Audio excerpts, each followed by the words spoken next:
Hey, we're back in Waterloo Village in New Jersey, and State Park here in New Jersey, and it's right along the Morris Canal, which is really cool. And right back here is one of the many houses that once was lived in when this really was an active village. Now it's basically just to show kind of how people did live back in the 1820s, 1830s, I think all the way to about the 1920s and 30s also. So today we're going to sketch this house. That video was done when it was warm outside, and I chose to do the sketch later on when it was kind of cold. So I'm indoors using a photograph of that house, and that's an Amazon Kindle that I'm using to illustrate the picture that I'm actually referring to. And I really haven't used a Kindle a whole lot to sketch the houses or anything like that. This is kind of my first attempt on it, and it worked out pretty well. It's a little frustrating sometimes because it powers out, so you'll see it black out or dim out. I'll have to touch on it to brighten it up. But one of the things I do like about using the Kindle is I can zoom in on certain things and zoom back out. And you'll see me do that a bit here too. And I'm trying to be a little bit more whimsical when I'm sketching this house.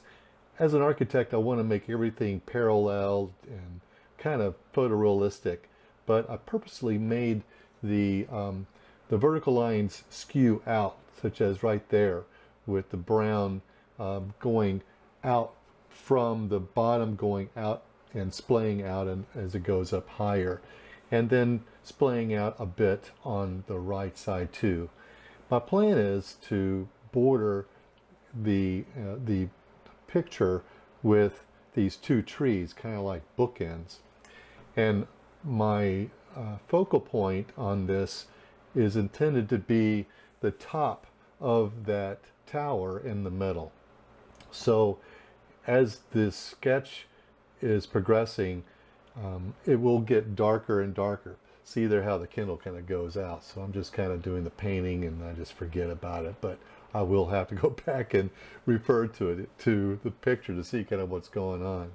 I'm using Winsor Newton watercolor, and the colors I'm using are burnt umber, and I'm using yellow ochre, and I'll be using some ultramarine for the shadows.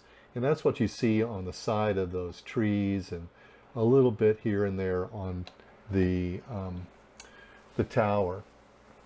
And then I'm using an I think it's an 3 waterproof pen, and just to kind of highlight some of the pieces. I'm starting with a thinner pen, and then later on I'll put a little bit of detail also with a thinner pen, but later on, this is .1, I guess, .1, and then a .01, and then this is, and I'll be using a .03 and a .05 also, but the .01 is what I kind of started off with. And then with some of the darker pieces, I used a little bit of thicker black pen. I'm trying to just kind of be loose on the whole thing. I don't want it to be photorealistic. And so I'm just giving kind of the overall profile with this black ink. I had begun the whole sketch with a Tombow pen, and then that's a water-based pen. And I used a light gray pen with the pens come with a brush side that's, you can really make some broad strokes, but it also comes with a pen side. And the pen side I find to be really a good way to just lay it out quickly, because a lot of times when I put the watercolor over it, it's going to wash away those light gray markings.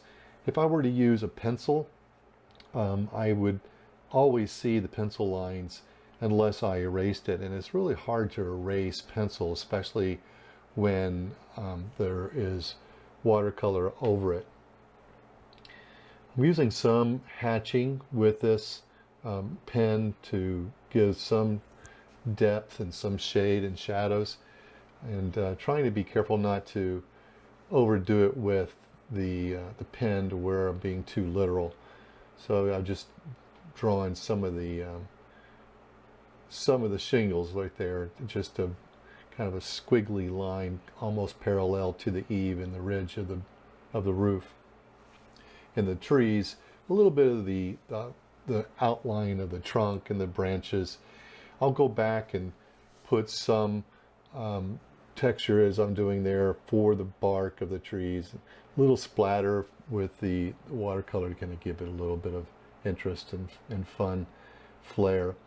But the leaves on the trees will start to be defined a little bit in a later stage on the sketch. Here I'm using more of a black pen.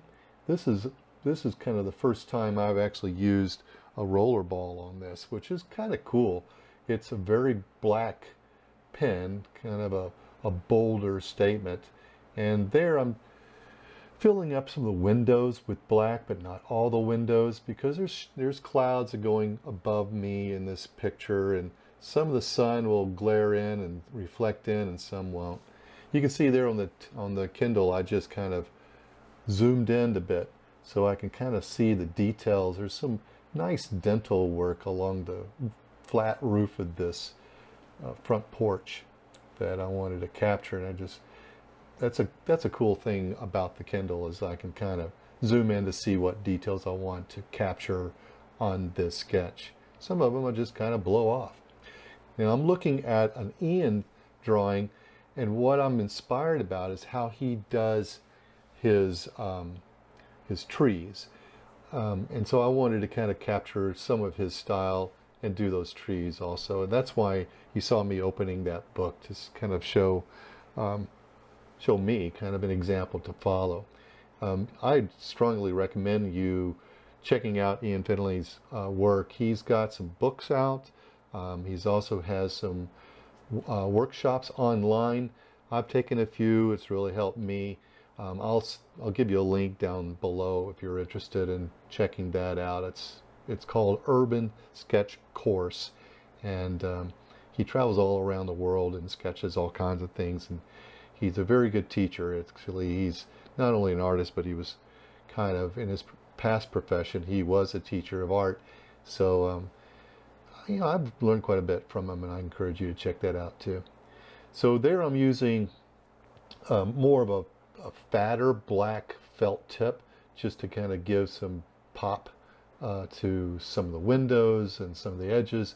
Not all the edges. Here you can see where I was using some of the brush side of the Tombow, and now the point side. The brush side, though, it kind of gives it a quick way of distributing a gray tone. And Tombows come in colors too, but I prefer to use the gray tones to show some depth and shadows. Try not to be literal with the siding, but I do want to show that there is a siding on there. I'm also conscious about not putting too much color on the facade. I want it to be just white in some areas and just pop out with whatever color, limited color I have. So thanks a lot for checking this out, and I will see you on the next video.